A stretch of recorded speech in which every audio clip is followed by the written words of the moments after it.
Welcome to Dronacharya IAS YouTube channel. This is our daily newspaper video. So आज है 29 जनवरी। तो चलिए देखते हैं कि आज के हमारे द हिंदू न्यूज़पेपर में वो ऐसे कौन कौन से न्यूज़ आर्टिकल्स हैं जो हमारे लिए हमारी सिविल सर्विसेज प्रिपरेशन पर्सपेक्टिव से इम्पॉर्टेंट है। देखिए, आज इस वीडियो में हम बात करेंगे इनसैट 3DS सैटेलाइट के बारे में। इसरो का ये एक इम्पॉर्टेंट मिशन है इनसैट 3DS, एंड इस सैटेलाइट के जितने भी इम्पॉर्टेंट टेस्ट हैं वो सब कंप्लीट हो चुके हैं और इसे अब श्री हरिकोटा में भेजा जा रहा है फॉर द फाइनल लॉन्च, और बहुत जल्द इसे लॉन्च किया जाएगा। तो इस वीडियो में हम जानेंगे कि इनसैट 3DS बेसिकली है क्या, क्या मेजर फैक्ट्स आपको पता होने चाहिए और क्या इस पर्टिकुलर सैटेलाइट का एम होने वाला है। एंड देन हम इन्वायरमेंट एंड इकोलॉजी पर्सपेक्टिव से, स्पेशली अब जो हम क्लाइमेट चेंज की बात करते हैं तो वहाँ पे एक इम्पॉर्टेंट फिनोमिना आता है विच इज़ एसिड रेन। तो आज के पेपर में एक बड़ा अच्छा आर्टिकल आया है जो कि ये रिलेट करता है कि जो एसिड रेन का फिनोमिना हम देख रहे हैं इसका ओरिजिन फॉसिल फ्यूल्स से है, और किस तरह फॉसिल फ्यूल्स से जब हम फॉसिल फ्यूल को बर्न करते हैं तो उससे एसिड रेन प्रोड्यूस होती है और हम उसे किस तरह कर्ब कर सकते हैं। तो हमारी अंडरस्टैंडिंग को क्लियर करने के लिए एक बड़ा अच्छा आर्टिकल आज के पेपर में है। फिर हम एक वेस्टर्न अफ्रीकन ब्लॉक की बात करेंगे जिसे हम कहते हैं इकोवास। ठीक है, तो वेस्ट अफ्रीकन कंट्रीज़ की एक ग्रुपिंग है जिसे शॉर्ट में बोल दिया जाता है इकोवास। इसका फुल फॉर्म है economic community of West African states. तो ये एक इंटरनेशनल ग्रुपिंग है, इसमें वेस्ट अफ्रीकन कंट्रीज़ प्रेजेंट है। अब ये न्यूज़ में इसलिए आया है बिकॉज इस ग्रुपिंग से 3 कंट्रीज़ बुर्किना फासो, माली और नाइजर, उन्होंने क्विट कर दिया है from this West African bloc. तो क्या है इकोवास, क्या कौन कौन इसके मेंबर स्टेट्स हैं, प्राइमरी गोल क्या है, इस चीज़ को हम यहाँ पे समझेंगे। और इसके बाद हम बात करेंगे हमारे एक नेबरिंग कंट्री नेपाल के बारे में, बिकॉज नेपाल और चाइना ने कुछ बहुत से एग्रीमेंट्स, कुछ प्लान्स जो हैं वो साइन कर लिए हैं to implement China's belt and road initiative. Yes, तो हमारा नेबरिंग कंट्री नेपाल और चाइना के बीच में BRI की इम्प्लीमेंटेशन को लेकर कुछ की एग्रीमेंट्स और प्लान्स जो हैं वो साइन हुए हैं। तो ये एक डायमेंशन हमें पता होना चाहिए because Nepal is our neighbouring country. तो चलिए शुरुआत करते हैं। तो सबसे पहले बात कर लेते हैं इकोवास के बारे में, जो कि एक हमारा वेस्ट अफ्रीकन ब्लॉक है। ठीक है, फर्स्ट ऑफ ऑल इस इंटरनेशनल ग्रुपिंग का फुल फॉर्म आपको क्लियर होना चाहिए।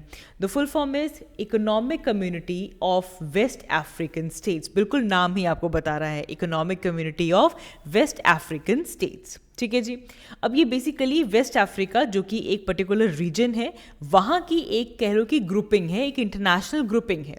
इसे 1975 में इस्टेब्लिश किया गया था। ओके, एंड इसे इस्टेब्लिश किया गया था थ्रू अ ट्रीटी जिसका नाम है लेगोस ट्रीटी। ये पॉइंट नहीं भूलेंगे आप। तो लेगोस ट्रीटी के थ्रू इसे 1975 में इस्टेब्लिश किया गया। एम क्या था कि ये जो वेस्ट अफ्रीकन नेशंस हैं, इन नेशंस की इकोनॉमिकली हम इनको इंटीग्रेट करें, कंट्रीज़ के बीच में कोऑपरेशन डेवलप हो और अल्टीमेटली यहाँ से हम डेवलपमेंट को बूस्ट कर पाएँ। तो वेस्ट अफ्रीकन कंट्रीज़ ने अपनी इकोनॉमिक डेवलपमेंट के लिए इस पर्टिकुलर ब्लॉक की फॉर्मेशन की। इसका जो सेक्रेटरीट है, जिसका हेडक्वार्टर है, that is in Abuja, Nigeria. तो नाइजीरिया के अबूजा में इकोवास का हेडक्वार्टर है। ठीक है, अभी तक क्या था कि इकोवास के 15 मेंबर थे, लेकिन अब अपडेट क्या आया है कि बुर्किना फासो, माली और नाइजर, यहाँ पे मिलिट्री रिजीम्स हैं। इवन रिसेंटली पिछले कुछ साल में भी इकोवास न्यूज़ में आया था बिकॉज नाइजर में कू हो गया था, जिसके बाद वहाँ पे मिलिट्री रिजीम आ जाती है। तो अब अपडेट ये है कि बुर्किना फासो, माली और नाइजर, इन तीनों कंट्रीज़ की जो मिलिट्री रिजीम्स हैं उन्होंने अनाउंस किया है कि वो इमीडिएटली इस वेस्ट अफ्रीकन ब्लॉक इकोवास से विड्रॉ करते हैं। ठीक है जी। एंड अब यहाँ पे एक और चीज़ नोट कीजिएगा कि कू यहाँ पे हो चुका है। बुर्किना फासो में तो लेटेस्ट 2022 में कू हुआ था, माली में 2020 के अराउंड कू हुआ था, और नाइजर में लास्ट 2023 के जुलाई में कू हुआ। तो ये तीनों ही कंट्रीज़ में मिलिट्री रिजीम्स हैं, and all of these 3 countries were earlier suspended. इकोवास से पहले इन तीनों कंट्रीज़ को सस्पेंड किया हुआ था बिकॉज, और इनके ऊपर बहुत हैवी सैंक्शंस भी लगाई हुई थी। And apart from this now इन कंट्रीज़ ने ही कह दिया है that we are quitting from this particular West African bloc called as इकोवास।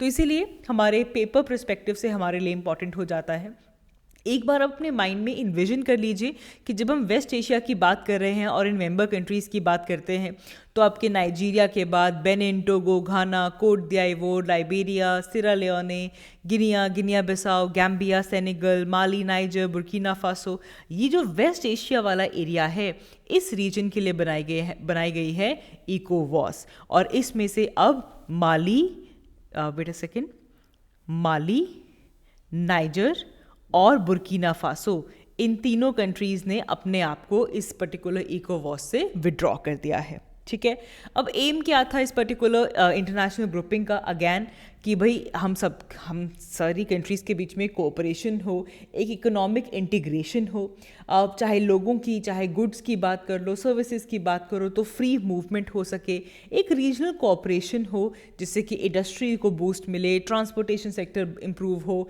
Energy, finance, हर चीज़ को हम एनहांस कर पाएँ।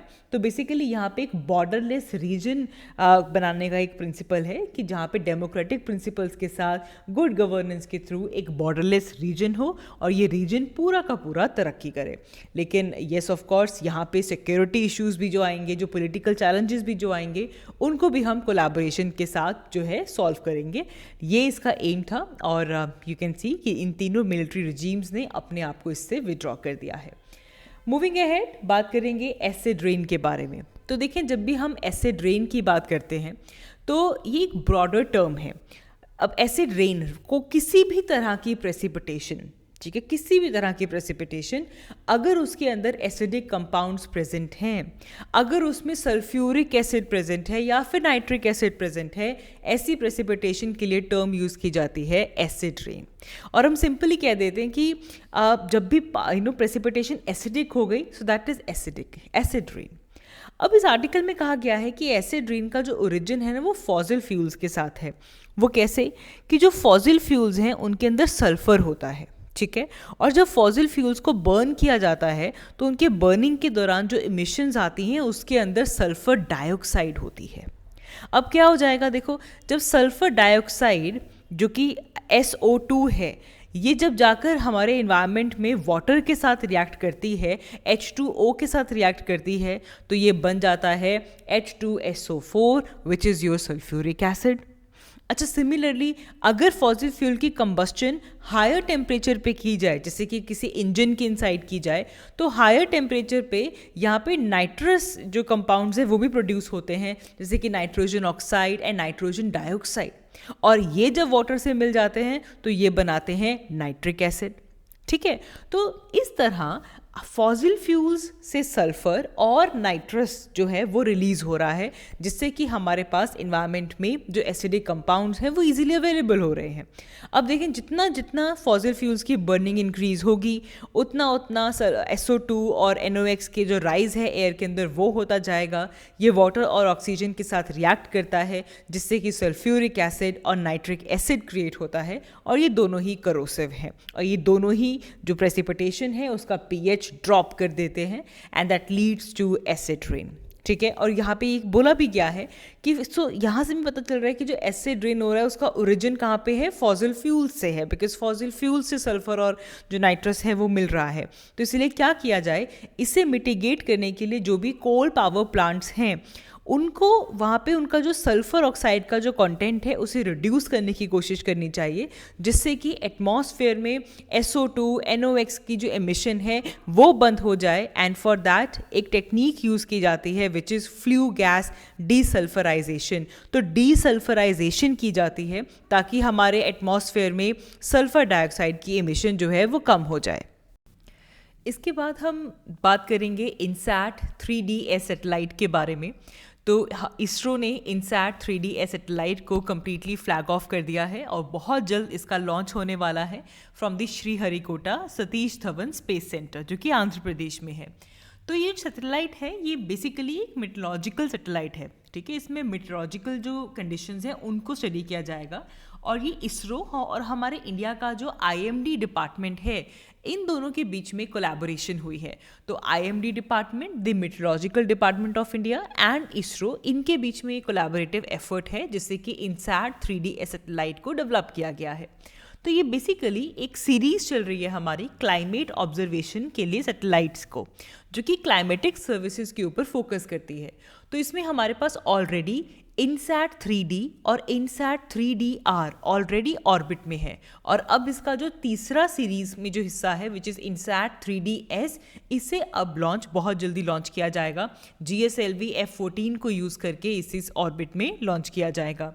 तो ये एक तरह की एडवांस्ड मेट्रोलॉजिकल सैटेलाइट है इंडिया की, जिससे कि इमेजिंग सिस्टम और हमारा जो एटमॉस्फेरिक साउंडर है उसको यहाँ पे यूज़ किया जाएगा। अगर हम इसके कुछ इंपॉर्टेंट फीचर्स की बात करें तो यहाँ पे एक इंफ्रारेड बैंड है जो कि नाइट टाइम में भी अच्छी पिक्चर्स दे पाएगा of the low clouds and fog, और साथ ही में इसमें थर्मल इंफ्रारेड बैंड्स हैं जो कि सी सरफेस टेम्परेचर को एस्टिमेट कर पाएंगे विद बेटर एक्यूरेसी। ना हम ज्योग्राफी में पढ़ते हैं, हम ट्रॉपिकल साइक्लोन्स के बारे में जानते हैं कि किस तरह वहाँ पे सी सरफेस टेम्परेचर इतना इंपॉर्टेंट है, तो उनको बहुत प्रॉपरली एस्टिमेट किया जाएगा through the thermal infrared bands. और इसी के साथ साथ इसमें बहुत हाई स्पेशियल रेजोल्यूशन है जो कि विजिबल और थर्मल इंफ्रारेड बैंड्स के अंदर है। इसमें अलग अलग स्पेक्ट्रम के जो पेलोड्स हैं वो प्रेजेंट हैं। इसमें 19 चैनल साउंडर्स हैं, डाटा रिले ट्रांसपोंडर है, सर्च एंड रेस्क्यू ट्रांसपोंडर्स हैं, जिससे कि जो डाटा है उसे भेजा जाएगा। तो बस इतना आपने याद रखना है कि एक हमारे पास ऑलरेडी सीरीज चल रही है, ऑलरेडी इनसैट 3D और इनसैट 3DR ऑर्बिट में है, और इस सीरीज की तीसरी सैटेलाइट इनसैट 3DS बहुत जल्दी लॉन्च की जाएगी। ठीक है जी। इसके बाद एक मिसलेनियस हमारे पास आर्टिकल है। यहाँ पे आप देख सकते हैं कि कुछ एक्टिविस्ट मोनालिसा जो पेंटिंग है लियोनार्डो दा विंची की, उसके ऊपर सूप गिराती हुई आपको नज़र आ रही हैं। अब यहाँ से हमारे पास एक टर्म इंपॉर्टेंट हो जाती है, बिकॉज दी जो एक्टिविस्ट हैं these are from a group called as Riposte Elementaire. ठीक है, ये कौन से ग्रुप से हैं? रिपोस्ते एलिमेंटेर। अब देखो यहाँ पे टर्म इंपॉर्टेंट हो सकती है, हमारे पीटी में ऐसा क्वेश्चन आ सकता है कि रिपोस्ते एलिमेंटेर क्या है। तो याद रखेंगे कि एक A22 मूवमेंट चल रहा है जिसमें जो प्रोटेस्टर ग्रुप्स हैं वो लगभग 2022 से ही जो हेडलाइंस हैं वो बटोर रहे हैं। इससे पहले विंसेंट वैन गोह की सनफ्लावर्स की जो पेंटिंग है उसके ऊपर इन्होंने सूप जो था वो डाला था, और अब हम ये जो मोनालिसा इंसिडेंट है ये देख रहे हैं। तो बेसिकली यहाँ पे इट इज़ कमिंग एज कि जो फ्रेंच फार्मर्स हैं वो प्रोटेस्ट कर रहे हैं कि वहाँ पे कुछ इंपोर्ट्स जो हो रहे हैं कि उन इंपोर्ट्स को रोका जाए, उन इंपोर्ट्स के अगेंस्ट फार्मर्स अपनी प्रोटेक्शन के लिए प्रोटेस्ट कर रहे हैं। And also the farmers are protesting that they should get more payment for what they are producing. तो ये जो रिपोस्ते एलिमेंटेर है इसका अगर हम लिटरल मीनिंग देखें इट मीन्स फूड रिटेलिएशन। ठीक है, एंड ये जो प्रोटेस्टर्स हैं they say that we have right to have healthy and sustainable food, तो इसके चलते ये काम हुआ है। हालांकि ये जो मोनालिसा की पेंटिंग है इसके ऊपर कोई डैमेज नहीं हुआ है क्योंकि इसके ऊपर एक ग्लास केस था, तो इस ग्लास केस की वजह से जो पेंटिंग है उसके ऊपर कोई डैमेज नहीं हुआ है। लेकिन यहाँ से आपने रिपोस्ते एलिमेंटेर टर्म जो है ये ज़रूर याद रखनी है। मूविंग अहेड, नेबरहुड से इंपॉर्टेंट बात याद आ रही है कि नेपाल और चाइना बहुत सारे एग्रीमेंट्स साइन कर रहा है, एक इम्प्लीमेंटेशन प्लान बना रहा है जिससे कि नेपाल का जो हिस्सा है जहाँ पे बेल्ट एंड रोड इनिशिएटिव आएगा वो बहुत जल्द इम्प्लीमेंट होगा। एंड इसे लेकर चाइना और हिमालयन रीजन में बड़े बड़े इंफ्रास्ट्रक्चर प्रोजेक्ट्स लेकर आ रहा है। एंड एक बार जैसे ही ये प्लान साइन हो जाएंगे एंड इसके बाद वहाँ पे इम्प्लीमेंटेशन का जो फेज़ है वो शुरू हो जाएगा। सो दी हम लगातार इंडिया और चाइना की डायनामिक्स की बात करते हैं, और चाइना का ये जो BRI प्रोजेक्ट है ये डेफिनेटली एक बोन ऑफ कंटेंशन है, और नेपाल चाइना के इस BRI प्रोजेक्ट को सपोर्ट कर रहा है, और उसके सपोर्ट में अब बहुत जल्द BRI प्रोजेक्ट वहाँ पे इम्प्लीमेंट हो सकता है। तो ये एक बड़ा अपडेट नेपाल की तरफ से हमारे पास आ रहा है। सो आज की इस वीडियो के लिए इतना ही। That is all for this video. Thank you so much for watching. I will see you all in my next one. Thank you.